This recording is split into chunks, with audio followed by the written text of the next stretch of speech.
tuning in to another episode of the One of One podcast powered by Elite Recruits. Today, for the second episode, I have a very special friend of mine and a really good teammate and guy that I've had an opportunity to share some time with in the weight room. And yeah, I want to introduce my good friend, Romy Gonzalez from the White Sox. Thank you for being here, brother. Absolutely, man. Thank you for having me on. I'm excited to get into this. Yes, sir. Yes, sir. So let's talk. How's your offseason going? It's been going, man. It's been going. You know, I had actually had surgery this year, so I've been rehabbing and all that, getting the shoulder right. Yeah. But yeah, man, it's been going really smooth. Thank God. Labrum? Yeah, I had labrum and bicep. So yeah, we're rehabbing that for a few months now. We're pretty much almost full go.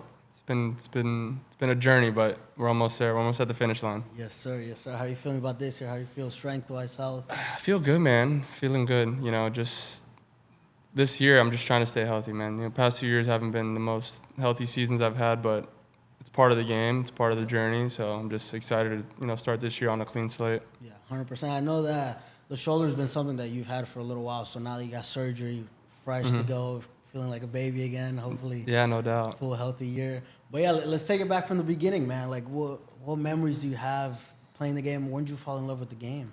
Man, I've always, I never really just played baseball. I played football, basketball, soccer. I've always played everything. But man, baseball and football are my two loves. And yeah, man, I couldn't tell you the exact day that I knew that I loved this game, but I think it's just always been in me. Baseball, just being around the game, competing, and it's that chase. Baseball is your game of failure, as we all know, and that chase for perfection it's unattainable, but we still chase it every day. So I think that's what I love so much about the game. Yeah, no, that's something. I did a little research last night. I was watching your podcast with Willie Abreu. Shout out to him. That's only my second episode of a podcast ever. This is not my thing. I'm just doing this to help out some of the guys that I work with and, hopefully bring some positivity and a good message to guys out there. But picked up a lot of good things, man. Willie, I love the energy on the podcast. I picked up a couple of things, but I found out last night after so many years that you played football, man. How was it managing two sports growing up? I mean, I think it was awesome. I learned a lot of valuable lessons in football, and I brought that over to baseball, and vice versa. I learned a lot of things in baseball I brought over to football. Two different games. You can't really compare apples to oranges, but yeah, man, it was great. Growing up playing football. My dad comes from a football background, and he was my coach growing up. Not too knowledgeable about baseball, but he knows enough. But yeah, man, managing the two it was great, man. I never got bored of either, because I split the time. I see a lot of kids nowadays specializing in one sport. I'm not a big fan of it, but, to each his own. But I think the more sports you play, the better. And that was my next question, because I know, your game, you're an athletic guy. You play all over the field, power, speed.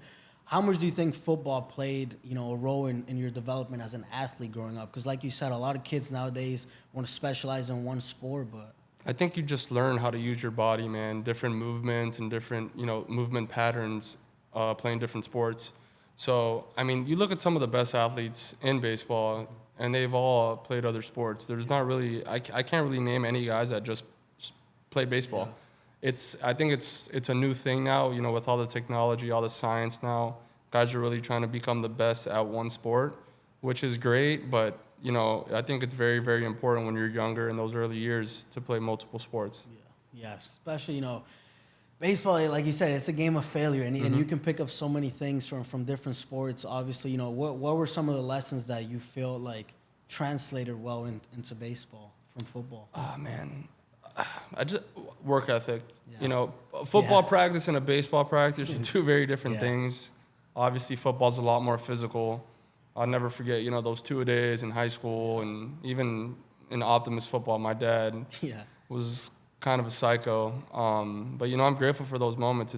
It molded me into who I am today, and the work ethic that I do have today. For sure. And so, at what point did you start, shifting your focus to just baseball, and you knew that's what you wanted to do? Oh man, that was my sophomore year is when I ended up just focusing on baseball. I was. My freshman year, I started on varsity. I was a quarterback. Started every game. It's kind of a funny story. You look like a quarterback, man. Yeah, you know how it is. So yeah, freshman year started every game at American. We won district. It was, we had a great season. Anyways, I got invited to try for Team USA the following summer before my sophomore year. Only thing is, I was gonna miss a practice game. Spoke with the coaches, and I asked him like, "Hey, is it okay if I go? I'm gonna miss a game." Long story short, he was like, "Yes, it's okay." I leave, miss a game, come back, I'm on the bench. Spot was gone. Exactly, especially after being the guy all of my freshman year. Every single game, I was the guy. Long story short, I was a second string. I played a couple games a year. We were doing like a little 2-quarterback system. And I finally just was like, you know what, it's not for me. And my intention was to transfer to another school and play both football and baseball. So yeah, my sophomore year after the third game, I was like, you know what, I'm done. Let me just focus on baseball. Because a lot of schools also that I wanted to attend did not want me to play baseball. They just wanted me to play football. Yeah. So it was kind of a conflict of interest. And once I got a scholarship to the University of Miami, I was like, I put the whole football dream to bed. Yeah. And yeah, that's when I pretty much started.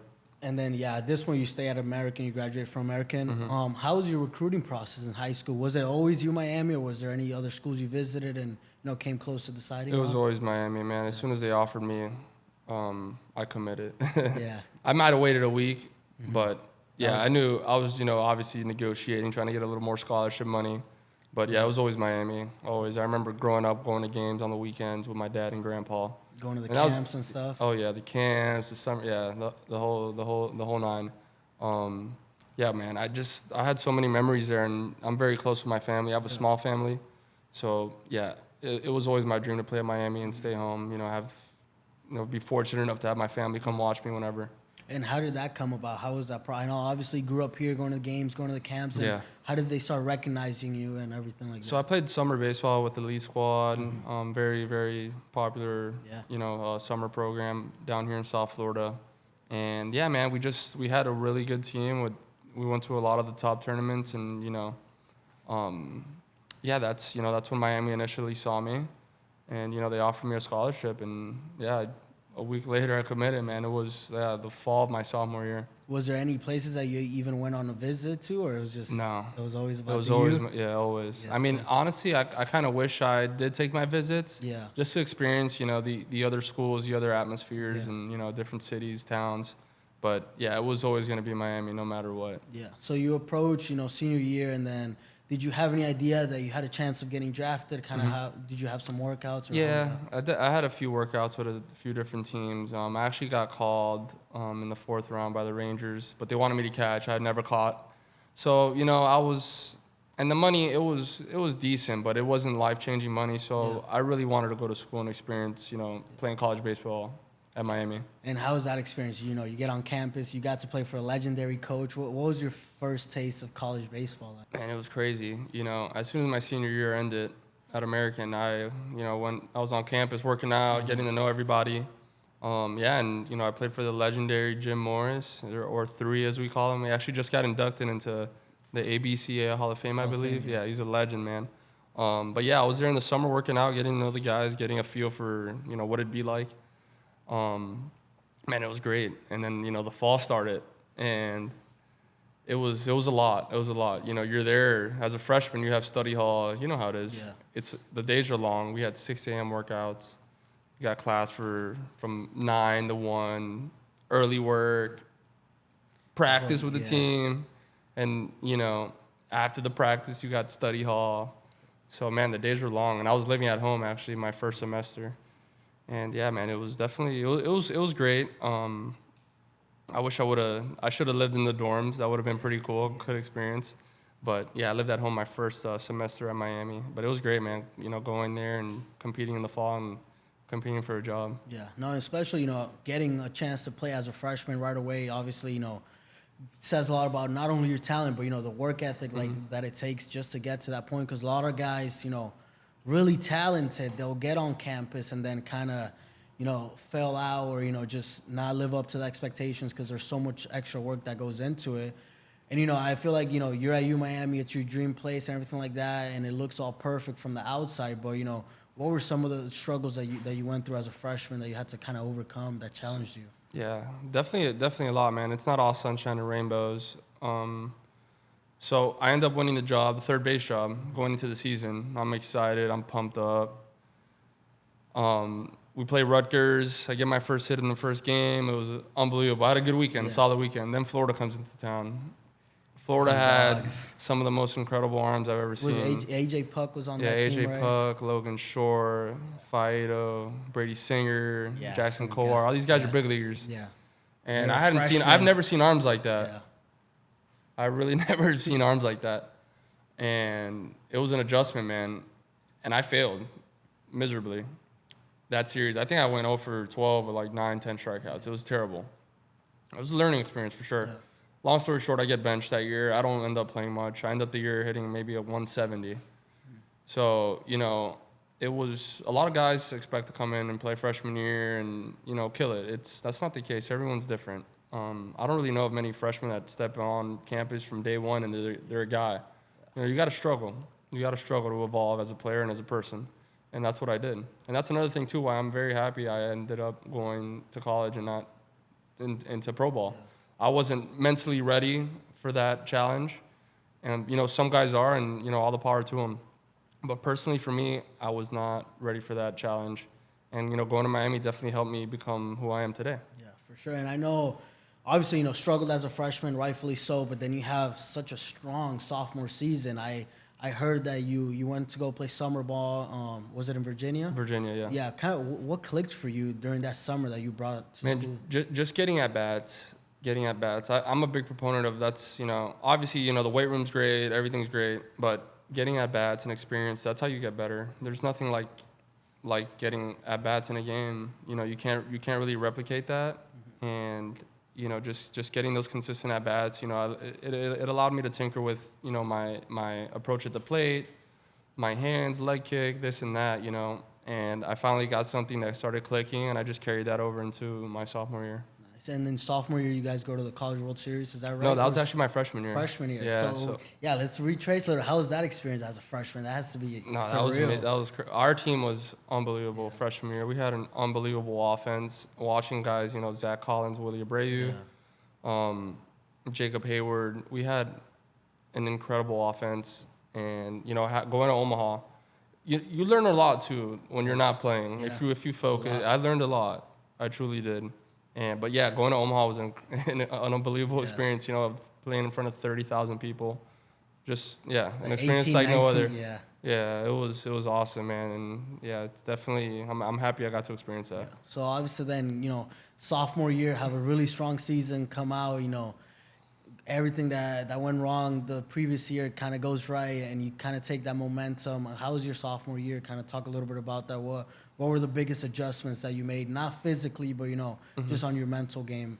Man, I developed an approach. I worked out with Sosa, who's a legendary hitting coach down here. Kind of taught me how to drive the ball to the opposite field, and I just became more confident in my game. Especially after having success in the summer, the fall I had a good year, or a good whatever preseason fall, and I looked at myself in the mirror and I knew I wanted to play, and I took my fall serious, worked out extremely hard, and won the job, the second base job. So, but man, I just having that confidence is, I think, tremendous. Yeah, 100%. Then obviously have that great season, sophomore season, and then take that momentum into the Cape Cod League. That's the most premier summer ball league in all of college baseball. What was that experience like? Because I know that's something a lot of people dream of, and that's just a feeder league to the big leagues. Yeah, the Cape was unbelievable, man. You got 30, 40 scouts at every game. You're playing with the best collegiate baseball players. I was actually there on a temporary contract, so I was supposed to be there for a week, 2 weeks. And actually, my coach at Miami wanted me to go to the Northwoods. Yeah. But I was like, man, I was so dead set on going to the Cape. And I was like, I'd take whatever offer came. And I got an offer, a temporary contract with Orleans. And, three advised against it. He wanted me to go and get consistent at-bats. Yeah. He's like, you're going to go over there, you're not going to play much. Give me the whole rundown. Mm-hmm. Naturally, a lot of temporary contracts are temporary. But anyways, I get there, man, and I catch fire, and they kept me there for the whole summer, and it was great. We had an unbelievable team. I think we had like 5, 6 first rounders. Yeah, just a bunch of guys are in the big leagues now. It's crazy. That's awesome. And then, so what kind of, after a summer like that, especially, you tear it up, got a chance to stay there the whole season, what kind of confidence do you come back on campus, especially it being your draft year now? Yeah, I mean, I remember coming into the year, and I'm like, I'm gonna get drafted pretty early, like in the first 2, 3 rounds, and I was very confident, and I worked even harder than I have, the previous year, because I was starting to get a taste of, what can happen, and yeah, obviously worked very hard, had another good fall, and yeah, we just tried to build off my sophomore year in the Cape and having a strong junior year. Obviously, that wasn't the case, but yeah, it's part of it. Yeah. So junior year comes around, draft year, big year, coming off a lot of momentum, and you get hurt. Obviously that wasn't in your plans. Kind of talk about, that's something that I mentioned earlier. It looks pretty from the outside, but those are the actual struggles that you go through and overcome. Mm-hmm. How's your mental state at this point? I'm sure Wasn't great. It wasn't great. Obviously, I hurt my throwing shoulder a week before the season, and decided to grind through it. Obviously, I want to compete. I want to play. I've always been like that, and I started off terribly. I think I was hitting about 180 through the first half of the season, and yeah, man, my shoulder was hanging. I just could barely throw. I was DHing a lot, but I felt different. That confidence wasn't there. It was very, very, very tough year because I had very high expectations for myself, and things didn't go according to plan. But, you got to adjust, adapt, and overcome. You got to play the hand you're dealt and, finish the second half of the year strong. I think I ended up hitting like 275, 280, 4 or 5 homers. Nothing out of this world, But, yeah, man, my junior year definitely didn't go according to plan. And then, obviously, a lot of stuff that happens like that is out of your control. And, as baseball players, we're always told control what you can control because it is a game of failure. Is there anything at your time in Miami that you would have done differently? Not really, man. I think everything happens for a reason, and you just got to roll with the punches. 100%. I'm a big believer in that God doesn't give challenges that we can't overcome. And 100%. obviously, you're a true testament to that because you overcame all of that and then some to get to where you are today. But so what's your first taste of pro ball like afterwards? You get drafted in the 18th round, right? Had higher expectations than that. What kind of chip does that put on your shoulder getting? I mean, first of all, I signed the contract to go to Arizona for a little mini camp.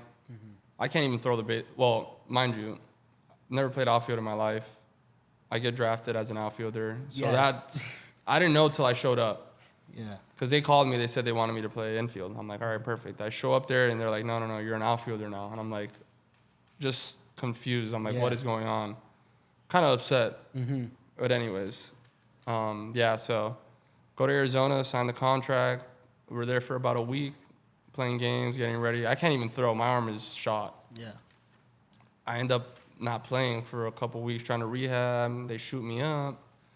You know how it is. Cortisone the shot. Cortisone, yeah. It's wild. But, yeah, eventually I get healthy enough. I get to Great Falls, Montana. Low A? Short season. Short season, yeah. They sent out most of the college guys there. And, yeah, we great year, man. We won the championship that year. A lot of good dudes, a lot of memories. It was definitely an experience. 15-hour bus rides, the grind, terrible spread, probably the worst. Peanut butter and jelly after a game. Yeah, it was. Learned a lot for sure, man. Pro ball teaches you a lot. Things are a lot better now, but thankfully, because it wasn't a walk in the park. But yeah, pro ball was a grind. And at this point during short season, are you still in the outfield or kind of? Oh yeah, I'm still in the outfield. So your first whole year in the outfield. Yeah, playing center field. Gotcha. Yeah. And then so coming into the second year, were you still in the outfield, or when did you kind of transition over to? Yeah, so the second year, 2019, break after spring training, I go to low A. And I decided, to kind of take matters into my own hands. And I had a chat with our manager, Ryan Newman, who's actually our infield coordinator still with the White Sox. Love the guy, he's awesome. And yeah, he was our manager. I stepped into his office day one. I'm like, hey, I'm an infielder, but obviously I know I'm going to be playing outfield here. Do you mind if I, whenever you guys work with the infielders, like, I would like to be there? And he's like, yeah, no problem. Like, this is your career. I'm only here to help you. Perfect. Every day I'm out there working with the infielders and the outfield, obviously, because that's what I'm playing. So, long story short, it's the end of the year already. We've played 120 games. I still haven't played infield, but I'm still there grinding, working. Every day, getting early work. Somebody gets hurt, you're there. I'm there. And I heard it. Yeah, you told me you're emergency catcher, everything. Oh, yeah, whatever you need, I'm there. Yeah. But, yeah, like, if I never do that, if I never took matters into my own hands and just practice, like, on my infield, would I have made it? You never know. You got to take matters into your own hands sometimes. Obviously, in a respectful manner. You can't just, pout, say, why am I not playing what I want to play? You got to go about it the right way. But, yeah, man, at the end of the year, somebody got hurt. We didn't really have anyone. And, yeah, man, I finished the year, I think, the last month of the season playing second and short. And that's something I like what you mentioned, that, you got to take matters into your own hands, obviously respectfully, but the best way that I can think of that is, like, it's your career at the end of the day, It is. Obviously, you want to help the team out in any way you can, but, you got to take ownership sometimes. And how important is that for younger kids that, sometimes obviously their coaches want what's best for them. Yeah. But, at the end of the day, it's your career. You got to do what's in your heart. Mm-hmm. And yeah, you can't, our manager would have never known, hey, you want to play infield, like, he can't read my mind. You got to, have a conversation. Like you said, it's your career. And you have to take matters into your own hands. And it's extremely important, man, having these conversations with the people who are helping you or trying to help you get to where you want to get to. I think is very, very important. 100%. And then, so, obviously, create a lot of value for yourself as becoming a guy that can play the outfield, play the infield, emergency catcher, obviously. Is that something that you picture for yourself, or is that something that just kind of came about as time went on and you saw that that's something that can get you to higher levels? Yeah, I mean, I remember in college, 3 was telling me, he actually wanted me to play outfield. I did play outfield about, I think, the first week of the season. And, yeah, I got a little experience, but he was always a big proponent of, the more positions you play, the better. Like, it's a quick way to get to the big leagues. And I didn't want to hear it, really. I just wanted to play infield. But as I get into pro ball, I start seeing guys like Kike Hernandez, Chris Taylor, having this, super utility role.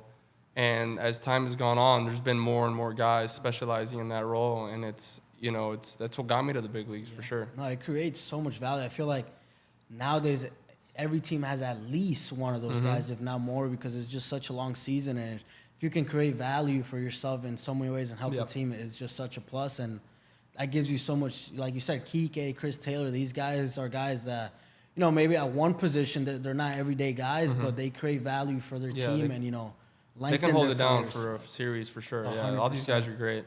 Yeah. But, like those guys, Kike is playing short, second, center field. Like, those positions, you got to be very good to play at. You can't just get by there. Yeah. So, a lot of the guys now are, a lot of corner guys, third, first, left, right, But a true super utility, being able to play really up the middle, because if you can play up the middle, you can play everywhere else, in my opinion. Yeah, 100%. So man, that value is definitely crazy and something that teams definitely want. Yeah. So then, obviously, get to finish your first full season, then 2019, and then get to 2020. I know you're training hard, getting into that season. Then the world kind of stops. How did that kind of affect your development and the path of your career when everything got shut down?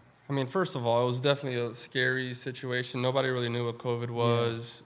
But, so the minor league season ends up getting canceled. And I'm already 23. I'm turning 24 at the time.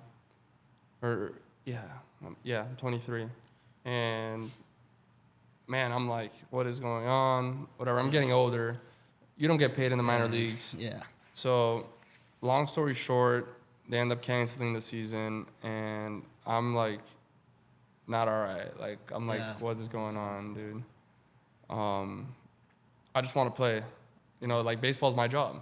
And that's what I dedicate all my time to. And it's like, what the hell?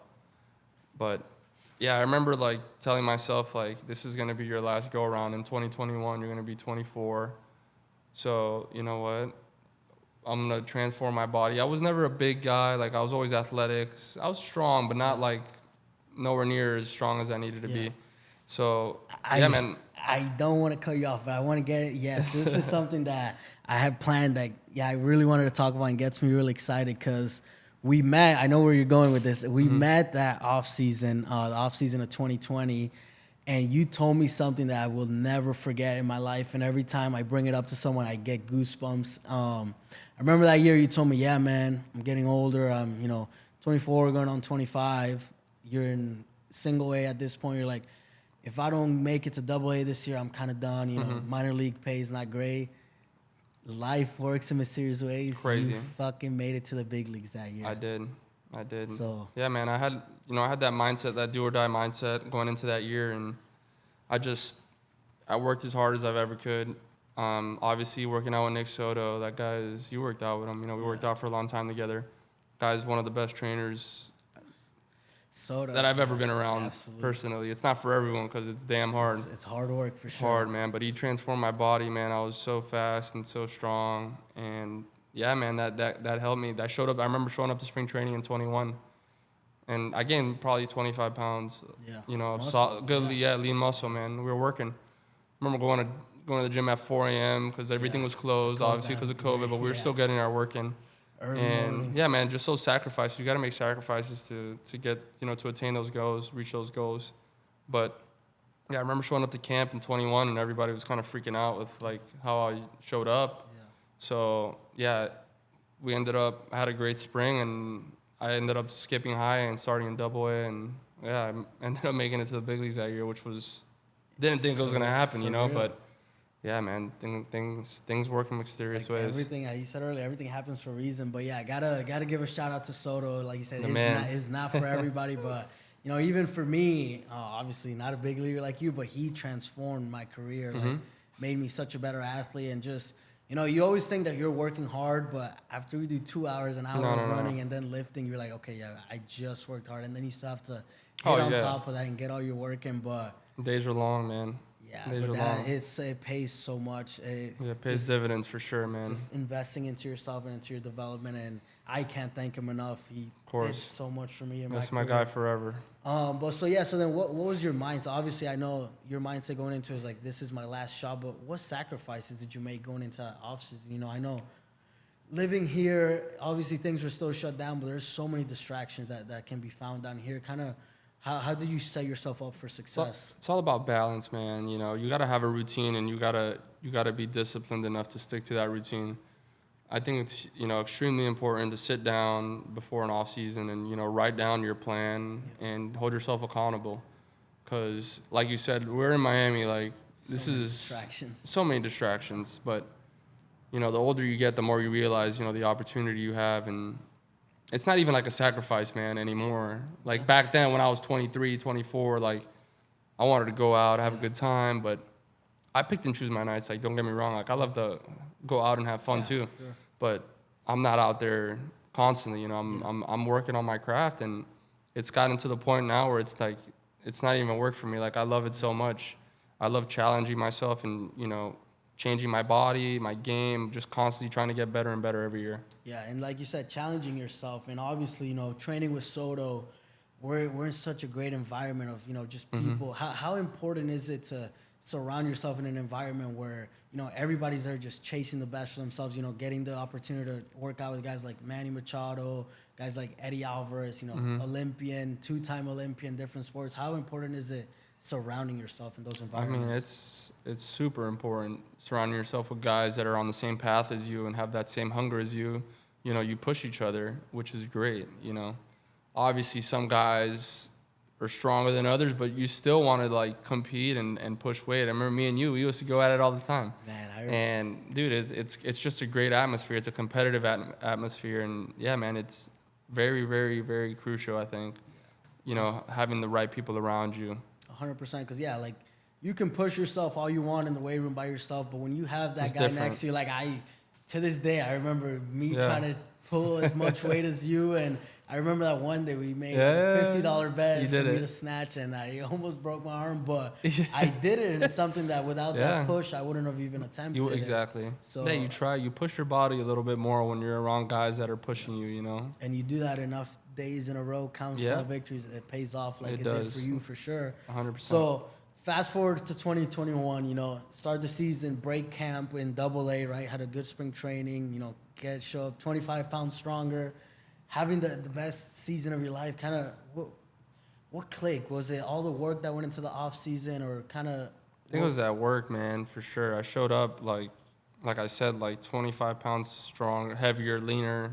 I was faster than ever, which is crazy too. You know, obviously being a lot heavier than what I was. You know, speed's always been a part of my game, but yeah, man, just having that confidence and performing and just feeling good, feeling strong. And I know that over COVID, I was probably one of the hardest working people, because I spoke to a lot of guys. A lot of guys were chilling, you know, just doing their thing. They were working, but it was, you know, it was a canceled year. Yeah.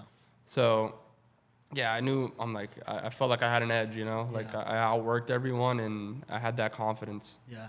And that's crazy to say, because there's a saying that goes like, you know, one good year can change the rest of your life. And I feel like that's exactly what happened for you. And that's exactly what I'm working on right now. You know, I'm just getting started, but you know, how important was that, you know, not sacrifice, but like that concentration that you put in that, you know, has shaped the rest of your life. Seriously. Yeah, man.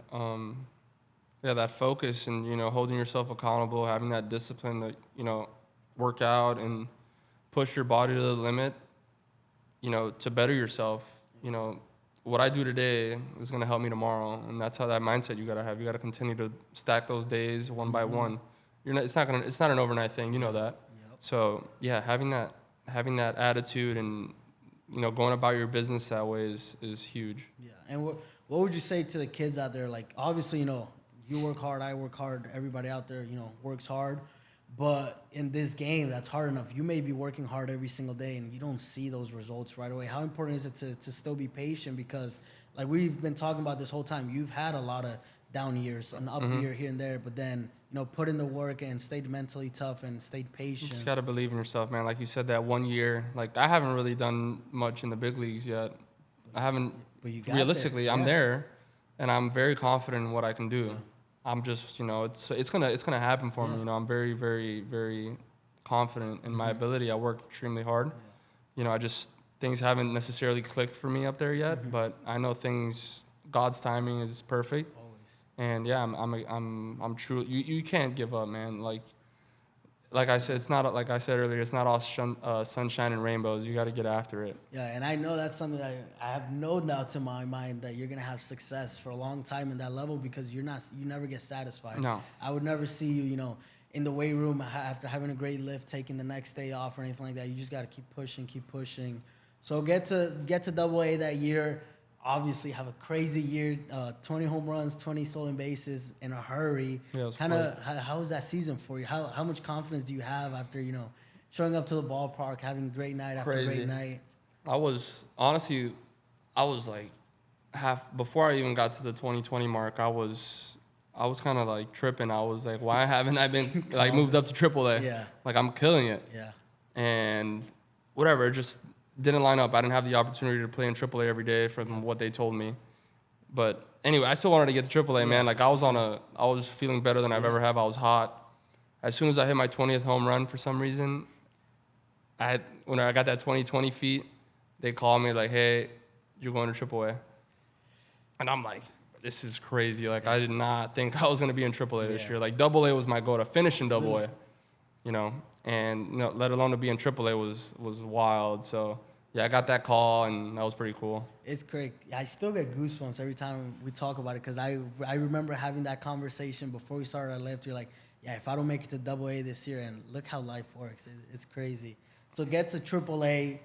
You're not there very long. I think, 10 days or something like that? Not long, man. Yeah, not long. So, obviously, stay in the hot streak, keep killing it when you get to AAA. And then you get that call. Are you going to the show? Take me through that, because that's something extremely special. Only, I want to say 22,000 people have ever gotten that call. Yeah, it's a small group for sure. Yeah, man, we're in Norfolk, Virginia, playing the Orioles AAA team. And, yeah, after the game, I think it might have been the first or second game of the series. Yeah, September's coming around. Obviously, the rosters expand a bit. I think we get 2 more spots on the roster from 26 to 28. So that wasn't even crossing my mind, the big leagues. I'm like, let me just finish AAA on a tear and build off of this, and let's see what happens next year. But yeah, I remember my manager was looking around for me. I was in the shower. He ends up finding me. He's like, come to my office after you shower and get changed. I'm like, all right. Dude, usually the manager's door is always open. Yeah. Before I even get in there, it's closed. I'm like, this is weird. You're playing well, but did you have any scares, it could be bad news, or you're just no, I was, no. What's this guy want right now? Yeah, I'm like, has to be it, right? Is it going to happen? No way, but who knows, whatever. Yeah, I'm like, as soon as I open the door, I see everyone in the room, all the staff, all the coaches. I'm like, I think I'm getting called up in my head. And sure enough, he told me, he goes, hey, man, you're going to the big leagues. And a super emotional moment for me, after that. Stepped out, a bunch of my teammates congratulated me, made the phone call to my parents and my grandpa. And like I said, very, very emotional. They were very emotional. Next day, 8 a.m. flight. Couldn't sleep that night. Yeah, I didn't sleep at all. No sleeping. But yeah, man, it was unbelievable. I'll never forget that moment. That makes me tear up, man. Because I know you worked so hard for that. And that's awesome, man. I want to mention your family a little bit. How good did that feel to give him that call? Because I know obviously you come from a Cuban family, immigrated over here, I assume, hardworking, everything that goes into it to give you, an opportunity at a better life, not even thinking about the big leagues, just at a better life. How good was that call to give him those news? Man, it was incredible. Everybody was obviously crying, It is what it is, very emotional, but yeah, man, I remember calling them, and it was just tough to get the words out. And as soon as I said it, they broke down. It was super emotional. They came here. My parents came here when they were fairly young, but my grandpa, one of the hardest working people I know, and for him to be able to experience this moment with me is just priceless. That makes me happy, because I know from knowing you over the years, you're always very family oriented, and I know that's an amazing phone call to make and tell them, hey, I made it, and now working to stick around for a long time. So you get to the big leagues, you get to the clubhouse. What was that experience like? Are you nervous? Are you confident? I'm nervous for sure. I've never really spent time with the big league. I was never in big league spring training. I was always on the minor league side. Yeah, so I didn't have a relationship with anyone. I knew Zach Collins. I played from Miami. Yeah, coincidentally, obviously, we played college baseball together. So I had Zach, and I got called up with Gavin Sheets, a good friend of mine. Now, but at the time too, I didn't really know him. We never really spent. We just got called up together. So yeah, I didn't really know anyone, man. I didn't know what to expect, and everybody was so welcoming. We had a great year that year. We ended up making the playoffs that year. So September was fun. It was chill, not chill, but it was smooth, everybody was it was smooth, exactly. But yeah, man, it was. I remember, Tony La Russa was a manager, Hall of Famer. I'm like, this is unreal. Yeah. So I walk into the clubhouse. I'm like in shock. I'm like, this is the place. This is unreal. Yeah. And Tony, my parents are on standby at the airport. They're like, if you're playing, we're catching a flight. Yeah. And he told me, he's like, hey, you're down today. Mm-hmm. You're down. Settle in. Yeah, settle in. And I was just in another world. Yeah. I don't remember what he told me. So I went back into his office just to double check. I'm like, wait, am I? Skip, am I in there today, or am I not? And he goes, no, you're good. You're not playing. So, yeah, following day, we go to Kansas City. And that's when I end up playing that series. I don't think it was the first game of the series. It might have been the last game of the series. I don't remember. Was it a pinch hit? It was a pinch hit. My parents were there. Grandpa was there. Yeah, strikeout. I couldn't feel my legs, man. I believe I was watching. I remember. Yeah, I could not feel my legs. We're in Kansas City, too. Kansas City, not many people at the game. It's September. They're out of the race. Yeah.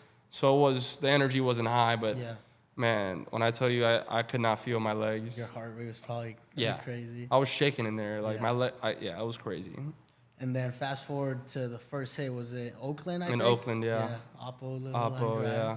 How was that moment? That was wild. It's funny because my dad's a Raiders fan, and the Raiders play football there in the Coliseum with Did. That's crazy. So yeah, to get my first hit there too was crazy. Like another, atmosphere wasn't great, but man, I'll never forget that moment. Seeing all my teammates in the dugout, like they were pumped. It was an incredible moment. And talking about teammates, obviously you played with some really big names. Was there anybody that kind of took you under their wing when you first got there? I'd say definitely Jose Abreu was one of the guys that I really leaned on. He was incredible. Obviously Zach and Gavin were good friends of mine, but yeah, Jose. Just honestly, you learn a lot by watching them. Yeah. And the first couple of days, couple series, I didn't really ask too many questions, but once I got cool with them and confident enough with them to see how they move and operate, I started asking them questions and. I just tried to be a sponge and soak everything up. But yeah, man, it's just he was one of the guys that was Eloy Jimenez too was a great teammate. He's still obviously a teammate of mine. Everybody was great, man. We had a great team. And aside from talent, because obviously big league's best talent in the world. Aside from that, what are the biggest differences that you've seen in level and that attest to the success that guys have at that level? Yeah, so once you get to like AA, AAA, everyone's very talented enough, to get to the major leagues. It's all about consistency, and man, these guys are the most consistent. Obviously, the game's so smooth. It's impressive what these guys do, and the way they go about their business is completely different from a guy in AA, even in AAA, and a lot of guys in AAA have big league time, but it's still different. Yeah. And the way they go about their work, it's so meticulous, and the focus is like nothing I've ever seen. So I try to mimic that. And just they move different, man. Like they're doing the same thing every day, same time. Like as soon as they walk in through those doors at the clubhouse, I could tell you what everyone's gonna do that day at the time. It's crazy because it's all about your routine too. Yeah. Having a routine is so crucial. That's another question that I wanted to ask you. How has your routine developed over the years? Is there anything that like you stick to all the time, or kind of?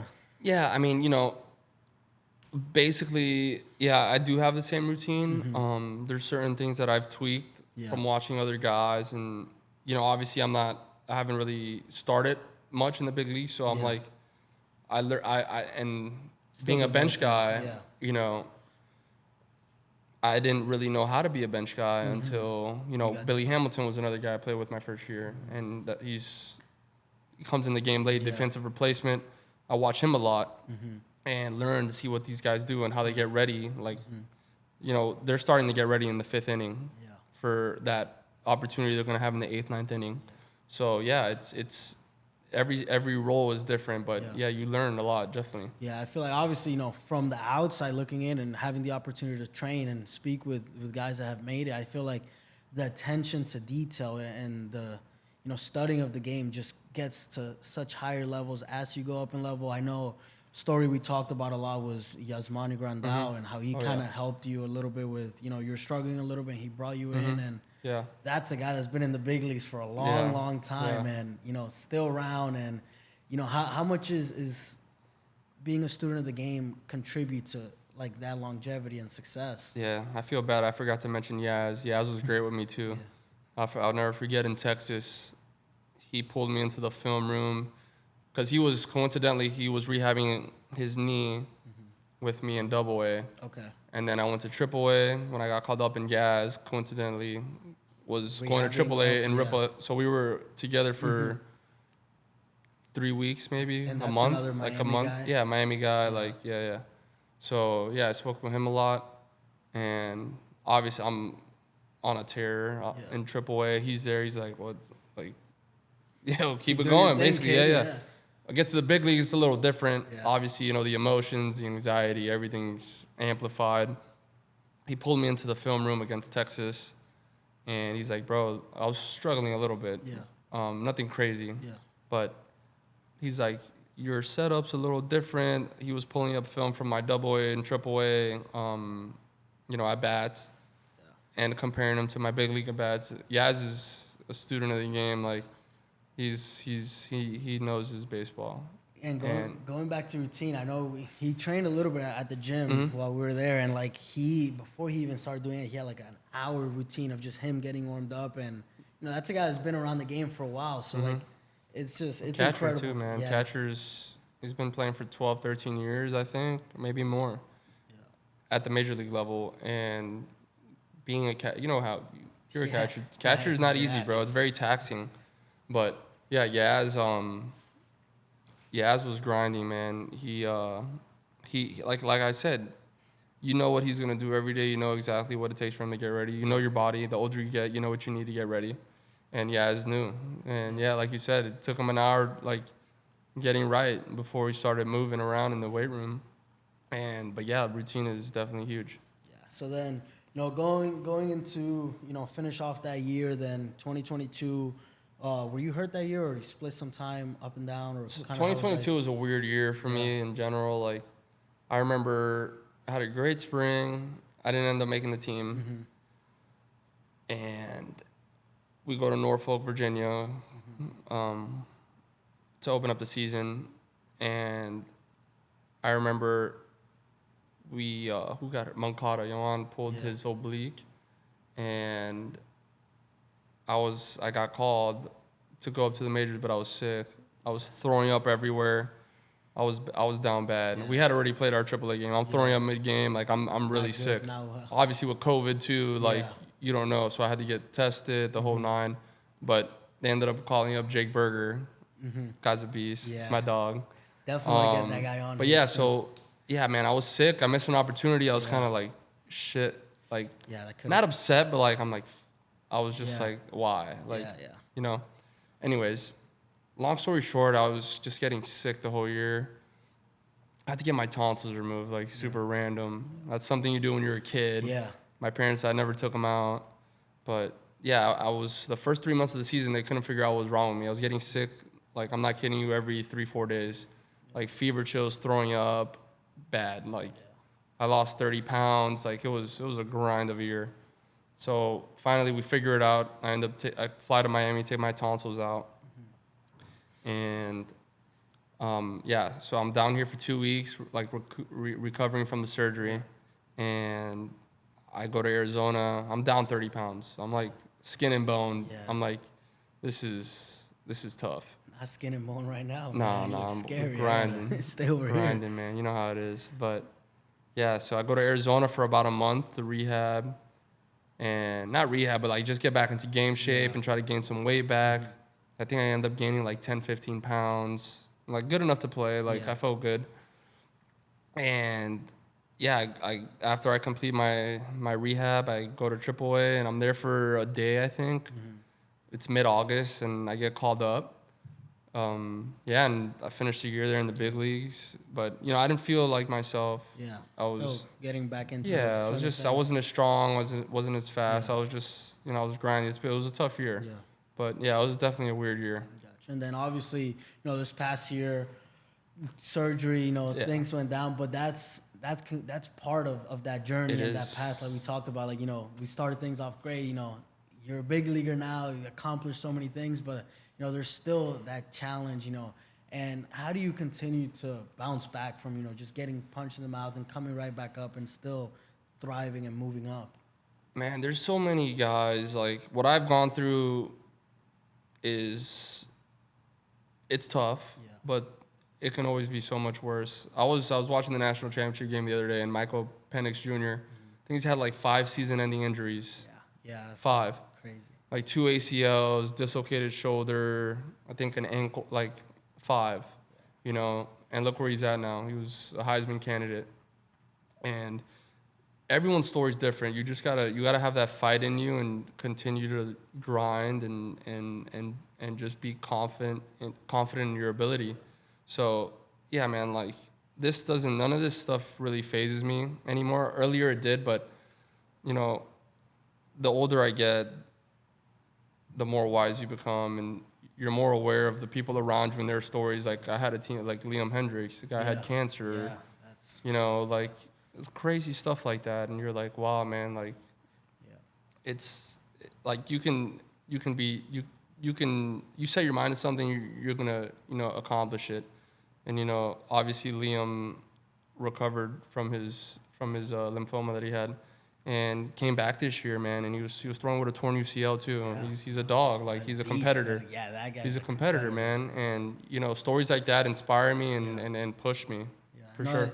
And that's beautiful. The way I look at that always is like, it's all about perspective. I feel like, any problem that you may be facing, I know for a fact that there's somebody out there that wishes they had those problems. You gotta, we're still here. Like, you had surgery, sure, but there's somebody in the hospital right now that wishes they would have just had surgery. And, when you think about things that way, like, you're just so much more grateful, and you're always in a good place of mind. And, nothing can, things can knock you down, but, you're coming right back up and stronger. And I'm a man of faith. I believe in God. And like you said, he puts obstacles in front of you that, he's not going to put something in front of you that you can't overcome. It's only going to make you better. But yeah, man, like this stuff really doesn't faze me, man. It is what it is. Part of it. It's part of my story. Yeah. And every story is different. Everyone's story is different. You just got to continue to believe in yourself and work as hard as you can. 100%. I couldn't have said it better myself. That's awesome. And so then, get to this offseason. Obviously, you had surgery and everything. How has your training changed as you've gotten older now? Obviously, you had injuries that you've dealt with and, adversity. How have you changed from, lifting heavy and just getting as strong as possible to now, working out wiser and, for longevity? Yeah. So, obviously, I'm coming back from a shoulder surgery on my throwing arm. So, it's been different. I've always trained with Nick, and we push a lot of weight. We do a lot of, movements that are explosive. And, I made the decision to just work out at my PT's place and just be under their watch the whole time. And the body's feeling great, man. But your training kind of evolves, and I've always been kind of crazy in the weight room. I love working out, it's been an adjustment working out this way. But like I said, like I feel great. Going into the season with my shoulder healthy is my number one responsibility and my number one goal. And we're heading in that direction for sure. I'm going to be ready to go before spring training. So man, I had to just switch it up this year for sure, and just make sure that I was coming in as healthy as possible, barring no setbacks. That's man. I know for a fact that this is going to be a big year for you. You're gonna stay up there all year, stay healthy, and So, what's next for Romy in 2024? I want to hear from you. Like, what are your goals coming into this year? Man, that's yet to be seen. I definitely have my goals. Obviously want to break with the team and be an impact guy. I know what I can do. I've always been confident in my ability and the type of player I can be. I have high expectations for myself. I haven't really sat down, and I always write my goals down. I haven't really sat down and wrote them out yet. I always do it, a week before spring training. Or when I'm at spring training. But man, like I said, just to give you kind of a brief overview, definitely make the team and be an impact player is definitely on the goal sheet. 100%, man. And I can't wait to watch you throughout the year. I remember, it's coming back now, but I remember watching you hit your first big league home run. I know it was against the Twins. Is that right? The Twins, in 2020. Yeah, I remember that was wild. Up at school and just going crazy watching, because it's so surreal. Like, a guy that I was next to, working out the same way and training and, trying to chase the same weight and stuff, and doing it at the big league level makes me so happy, man. And what advice would you give to kids out there that are working really hard and just not seeing the results or not getting the attention that they deserve? Obviously for you, going back, you had first round expectations after a good sophomore year, but that didn't go as planned. Get drafted late, not a top prospect early in the minor leagues. How do you overcome over that, and what advice do you give to these kids? It's all about the work you put in, the sacrifices you make, and believing in yourself. You do those three things, man, and I think you can accomplish a lot that you set your mind to. And, like I said, you got to surround yourself with the right people for sure. And there's going to be obstacles thrown your way. There's going to be days where you don't want to work out. There's going to be days where you don't want to train. But those are the days you got to really get after it and you know, push your body to that limit. And you know, yeah, it's just it's a combination of those things for sure. No, I feel like, yeah, as you get older and you have more responsibilities, you know, that discipline starts to grow. Obviously, the earlier it grows, the better. But one of the best analogies, you know, one of my good friends, Jordy, says it's not about doing what you want to do or what feels good. It's just doing what's necessary.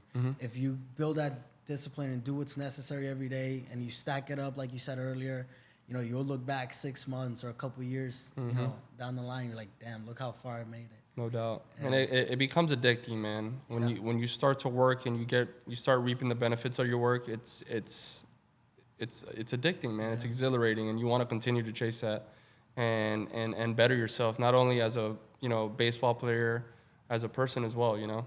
Yeah, I think that I couldn't have said it better myself, man. That's beautiful. I think that I know, not that I know for a fact you're gonna have a big year this year, and I can't wait to watch you along the way. We have a closing tradition in this podcast where the last guest leaves a question for the next one. So I have a question for you today. There we go. Good friend Eli Marrero. Let's go. And he wanted to ask you, would you rather be remembered for your talent or for your character, and why? Oh, character, 100%. Baseball doesn't define who I am. It's a part of my life, but it doesn't define who I am. I want to leave an impact as a person, for sure. I want, you know, people to remember me as my teammates, as a great teammate, you know, someone who's uplifting and encouraging. And, you know, aside from my teammates, the people around me, my family, you know, I want to be viewed as a family man, you know, with values, good morals, and, you know, just someone who treats people with the utmost respect. Yeah, man, I can't wait to continue to watch you grow, and I appreciate you so much for getting on here. Dear brother of mine, you always call me little bro, and I have your little bro contact on my phone as big bro, but I cherish that, and I appreciate you, and I love you, brother, and I can't wait to see you continue to grow. Happy to do this, bro. This was great. Thank you so much for coming on. Of course.